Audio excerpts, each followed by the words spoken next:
Iya pemirsa, untuk membahas Kementerian BUMN yang resmi menjadi Badan Pengaturan BUMN atau BP BUMN, saat ini sudah hadir bersama dengan kami di studio Garuda TV Toto Pranoto, pengamat BUMN, dan juga Trubus Radiansyah yang merupakan pengamat kebijakan publik Universitas Trisakti. Selamat malam Pak Toto dan Pak Trubus. Ya, selamat malam. Selamat malam. Dan juga telah bergabung bersama dengan kami secara virtual Herman Kairon, anggota Komisi 6 DPR RI. Selamat malam Pak Herman.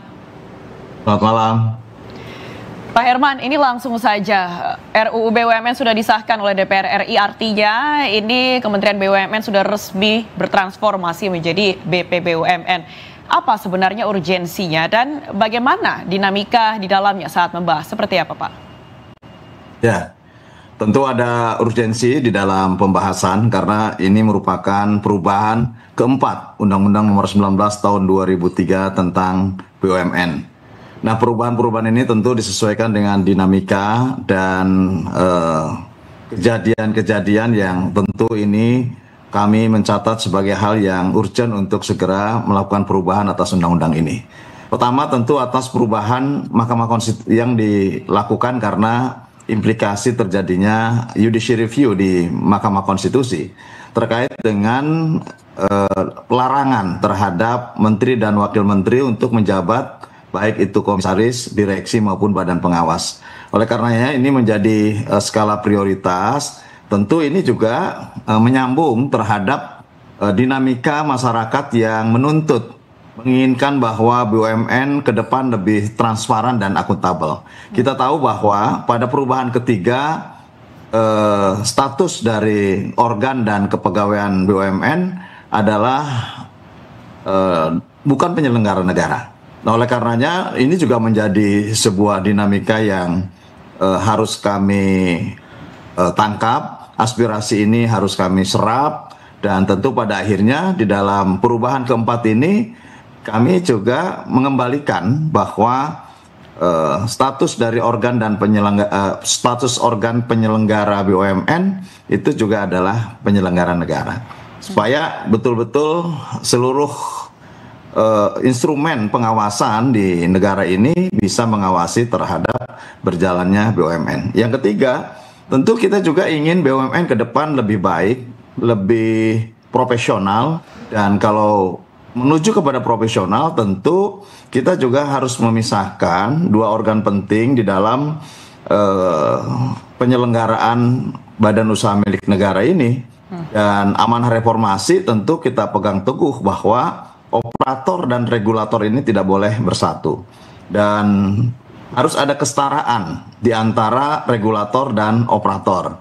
Oleh karenanya, karena di operatornya sudah terbentuk danantara, maka juga kami menyetarakan di regulatornya juga mengubah nomenklatur dari Kementerian BUMN menjadi Badan Pengaturan BUMN atau disingkat menjadi BP BUMN. Nah, ini atas kesetaraan ini tentu pada akhirnya juga sebetulnya banyak mengubah pasal-pasal yang ini meyakinkan kita semua bahwa ke depan BUMN akan bisa dijalankan dengan profesional, kemudian transparan dan akuntabel. Siapapun tentu bisa diawasi, dan bahkan fraksi Partai Demokrat mengusulkan organ dan para penyelenggara di BUMN LHKPN-nya ya berlaku seperti para pejabat negara lainnya gitu ya, sehingga betul-betul dapat dipantau dan BUMN jangan lagi menjadi persoalan ke depan.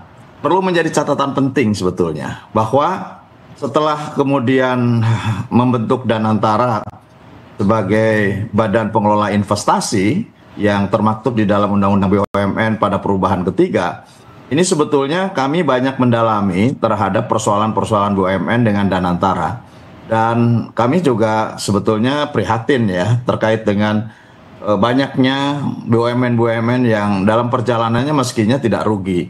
Tetapi kan kita bisa menilai bahwa hampir 50% lebih BUMN itu rugi. Bahkan yang menyumbang dividen terhadap negara juga lebih besar hanya disumbang oleh 15 BUMN saja. Oleh karenanya dari 1046 BUMN tersebutlah yang pada akhirnya apa langkah-langkah penting ke depan.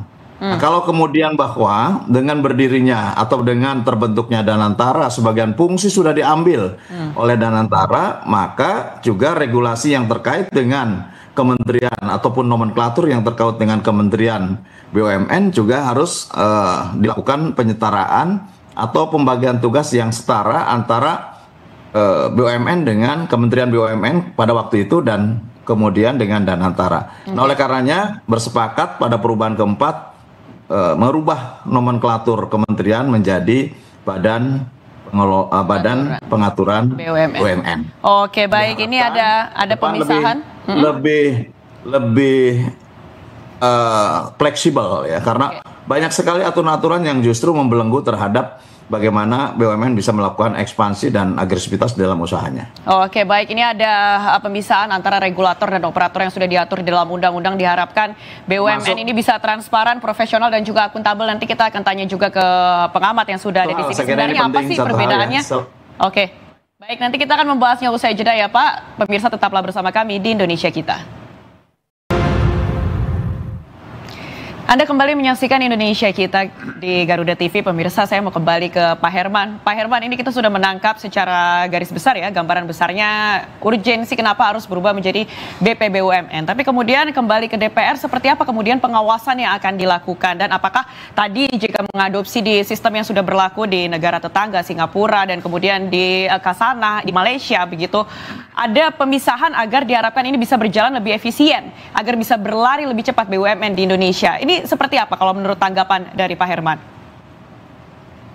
Ada 47 pasal ya tambahan di dalam perubahan keempat yang saya kira ini menambah kelincahan dan agresivitas dari baik itu di Danantara maupun di BPBUMN. Kami mencoba menyetarakan sebetulnya supaya betul-betul kedua lembaga ini setara. Karena ada tujuan besar. Ya, kalau Pak Prabowo menyampaikan bahwa aset dari 1046 BUMN itu jumlahnya adalah 16.500 triliun. Kalau divaluasi jumlahnya saat ini 16.500 triliun. Nah, kalau dari 16.500 triliun rasionalitas bisnis itu sebetulnya menghitung ya rata-rata 10% saja return on asset ini sebetulnya bisa menghasilkan keuntungan 1.650 triliun.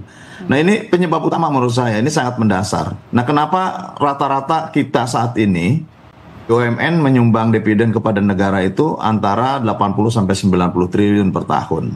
Nah, ini yang kemudian menjadi pertanyaan besar, berarti ada hal yang perlu diperbaiki dalam tata kelola BUMN. Utamanya, pertama kami juga sedang mendalami terutama yang cross-cutting. Yang cross-cutting itu yang lintas sektoral, kemudian bercampur aduk dengan penugasan, dengan dengan penyertaan modal negara. Ini sedang kami dalami sebetulnya. Nah, yang terpenting adalah dalam perubahan ini memperjelas kembali sebetulnya bahwa 99% seri B itu ada di Danantara. Yang kemarin sebetulnya masih abu-abu. Apakah ada di Danantara Asset Management yang kita sebut dengan Chief Operational Officer, ataukah ada di Danantara? Dengan perubahan ini jelas bahwa 99% seri B itu ada di Danantara. Nah, 1% sebetulnya kemarin debatable. Apakah fungsi Dwi warnanya atau memang 1%? Ini tapi pada akhirnya kita putuskan 1% ini adalah di BPBUMN. Otomatis bahwa dengan status regulator maka juga pengawasan ada di BPBUMN. Bahkan dalam pembahasan dan dinamika perdebatan di Panja, kami memperdebatkan tentang penghapusan aset. Ini kan juga banyak sekali disindir oleh Presiden Prabowo bahwa seringkali bahwa para pengelola BUMN ini pintar sekali untuk menghapuskan aset. Nah, oleh karenanya penghapusan aset kami tarik juga diperjelas berada dalam tupoksi di BPBUMN. Nah, sehingga betul-betul Danantara, dalam hal ini PT Danantara Asset Management atau yang disebut dengan Chief Operational Officer, betul-betul akan fokus untuk membuat RKP, rencana kerja perusahaan, yang apakah itu akan diintegrasikan, ataukah itu nanti dihapuskan, ataukah kemudian digabung-gabungkan, di-merge beberapa perusahaan, itu kami serahkan semuanya ada di Danantara.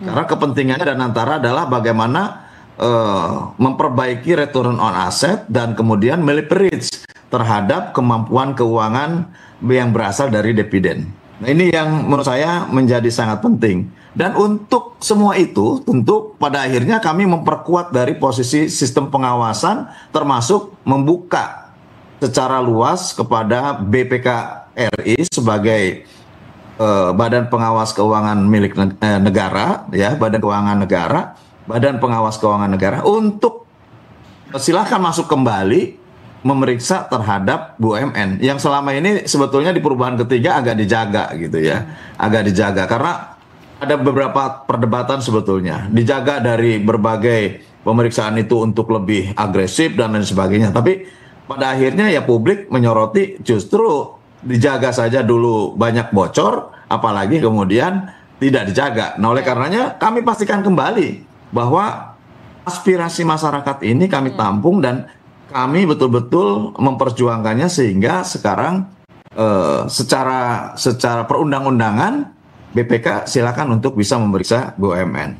Oleh karena itu saya kira selain Danantara juga memiliki sistem pengawasan secara strukturalnya, juga nanti penguatan di BP BUMN juga diberikan di dalam beberapa pasal yang memungkinkan bahwa kami bisa meyakinkan investor yang di luar dari hasil dividen ataupun investor yang akan masuk di dalam kerjasama bersama dengan BUMN ini benar-benar ke depan tata kelolanya menganut prinsip-prinsip business judgment rule yang betul-betul ini transparan, akuntabel, dan tentu terbebas dari pengelolaan yang ya misalkan semisal window dressing misalkan yang beberapa waktu terjadi. Ini mudah-mudahan tidak terulang. Gitu. Oke, diharapkan juga proses transisi ini lancar karena sangat kompleks begitu ya dan dibutuhkan adanya pengawasan yang ketat juga.